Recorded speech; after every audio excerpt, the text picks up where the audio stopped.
Hello friends, आपका स्वागत है यूट्यूब चैनल डिक्टेशन क्लब में। ये जो डिक्टेशन आप लिख रहे हैं, यह रामधारी गुप्ता पार्ट 1 का ही अंश है। इसके और भी डिक्टेशन अगर आप लिखना चाहते हैं तो उसकी प्लेलिस्ट की लिंक नीचे आपको डिस्क्रिप्शन बॉक्स में मिल जाएगी।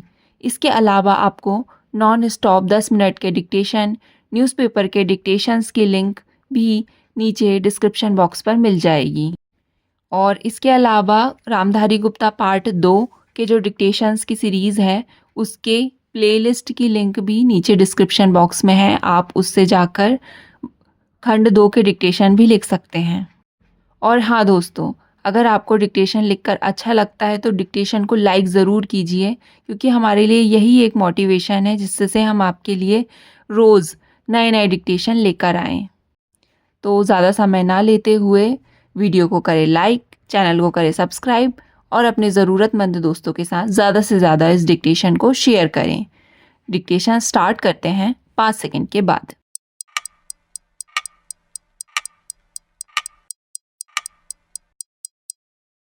महोदय, आज हमारे तरीकों से और कार्य संचालन द्वारा परिवर्तन की दिशा में समाज के बढ़ने के उक्त क्रम पर संगठित रूप से प्रहार किए जा रहे हैं। कभी कभी मुझे लगता है कि सही उद्देश्यों का इस्तेमाल गलत तरह से किया जाता है, जिससे बृहत्तर उद्देश्यों पर प्रहार किया जाए, और इस पर आपको अपने विचार विमर्श के दौरान ध्यान देना चाहिए। काम की बेहतर व्यवस्था का बड़ा महत्व है। इसके लिए अधिक उपयुक्त वेतन आवश्यक होता है। साथ ही काम का स्थान, कमरे आदि भी साफ सुथरे होने चाहिए। लेकिन जो लोग साथ साथ काम करते हैं, श्रमिक, प्रबंधक तथा किसी परियोजना में या कारखाने में काम करने वाले अन्य लोग, उनमें अच्छे संबंध होना आवश्यक है तथा यह शायद अन्य सभी बातों से ज़्यादा महत्वपूर्ण है। मुझे आशा है कि यह बैठक, ऐसी विचार गोष्ठियाँ और सम्मेलन इस प्रकार से काम के लिए बेहतर वातावरण को संभव बनाएगी। सरकार को काफ़ी कुछ करना है और वह करेगी भी। हालांकि आज हमारे यहाँ की स्थिति में ऐसा करना हमेशा ही सरल नहीं होता। यह कहना सरल है कि हम ऐसा करेंगे। नीति संबंधी निर्णय भी सरलता से लिया जा सकता है, लेकिन किसी निर्णय को समुचित ढंग से लागू कर पाना कठिन होता है।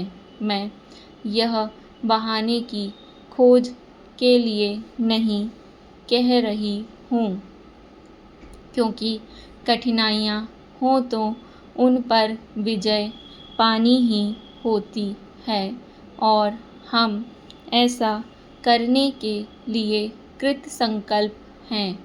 लेकिन आपको पता होना चाहिए कि अमुक कठिनाइयाँ हैं और उन पर विजय पाने के लिए केवल इच्छा करने या वक्तव्य देने से काम नहीं चलता।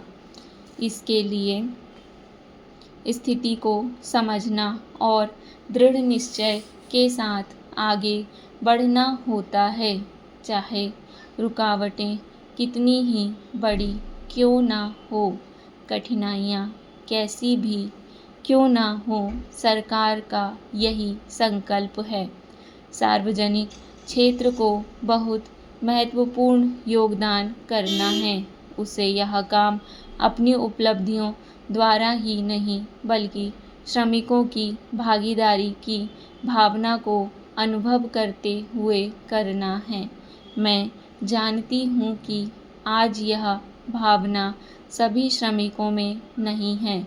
मुझे यह भी पता है कि इसके लिए हमेशा उन्हें ही दोषी नहीं ठहराया जा सकता।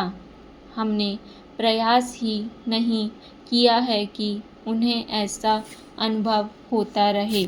मैं जानती हूँ कि प्रायः जो मज़दूर किसी बांध के निर्माण में लगे हैं, उन्हें पता ही नहीं होता कि बांध होता क्या है। महोदय, हमने ऐसा प्रयास ही नहीं किया कि किसी परियोजना को एक ऐसा संयुक्त उद्यम माना जाए जिसमें उसके निर्माता, श्रमिकों, वहाँ रहने वाले, खाने वाले अन्य मज़दूरों, वैज्ञानिकों, प्रबंधकों तथा अन्य संबद्ध लोगों को भागीदारी का अनुभव हो। हमने समस्याओं को पुराने कोण से देखा है और लोगों को अलग अलग खानों में बांट दिया है।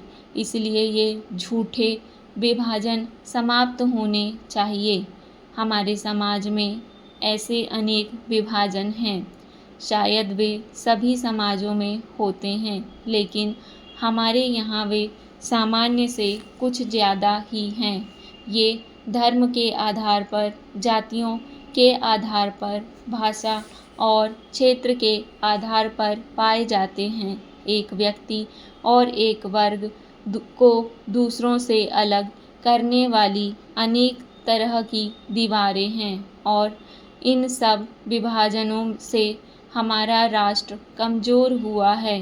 स्वतंत्रता आंदोलन के दौरान इन विभाजनों का इस्तेमाल हमारी एकता को तोड़ने के लिए किया जाता था। आज भी इन्हें उन लोगों को कमज़ोर बनाने के लिए काम में लाया जाता है जो एक होकर खड़े होना चाहते हैं, जो भिन्न भिन्न जातियों और धर्मों के होते हुए भी एक ही उद्देश्य से प्रेरित हैं। हमें यह सावधानी रखनी होगी कि ऐसे लोगों के समूह को कोई भी कमज़ोर न कर सके। हमें ऐसे वर्गों का और विस्तार करने की कोशिश करनी चाहिए जिससे उनके अंतर्गत हमारे और भी अधिक ऐसे लोग आते जाएं जो एक विशेष उद्देश्य को पूरा करने के लिए कृत संकल्प हों, क्योंकि यही देश के हित में है। इसी से देश मजबूत बनेगा। देशवासी मजबूत बनेंगे जिनके अंतर्गत कोई एक वर्ग ही नहीं है, बल्कि सभी वर्गों के लोग हैं। इसलिए संपूर्ण शिक्षा का अभिप्राय है कि हम केवल अपने अधिकारों के लिए संघर्ष न करें, बल्कि यह भी देखें कि हमारे प्रयासों का अल्पसंख्यक समूहों पर क्या असर पड़ेगा। औद्योगिक क्षेत्र सुगठित है, उसकी आवाज़ शक्तिशाली है, उसमें एकता और है, इसलिए इसका प्रभाव पड़ता है। लेकिन हमारे देश में बहुत से ऐसे वर्ग हैं जिनकी आवश्यकताएं अन्य वर्गों से कहीं ज़्यादा महत्व की है, परंतु उनमें एकता नहीं है। उनकी मांग को प्रस्तुत करने वाला कोई नहीं है और उन्हें शायद पता तक नहीं होता कि उनकी कुछ मांगें भी हैं, लेकिन केवल इसी कारण से उनकी उपेक्षा नहीं की जा सकती। हम यह नहीं कह सकते कि उनकी कोई मांगें नहीं हैं। उपाध्यक्ष महोदय, अगर भारत की आर्थिक व्यवस्था को हम देखें तो यह कहने में कोई त्रुटि नहीं होगी कि कृषि उसका आधार है। किसी भी देश की सामाजिक और आर्थिक स्थिति उस देश की भूमि की उत्पादन शक्ति पर निर्भर रहा करती है।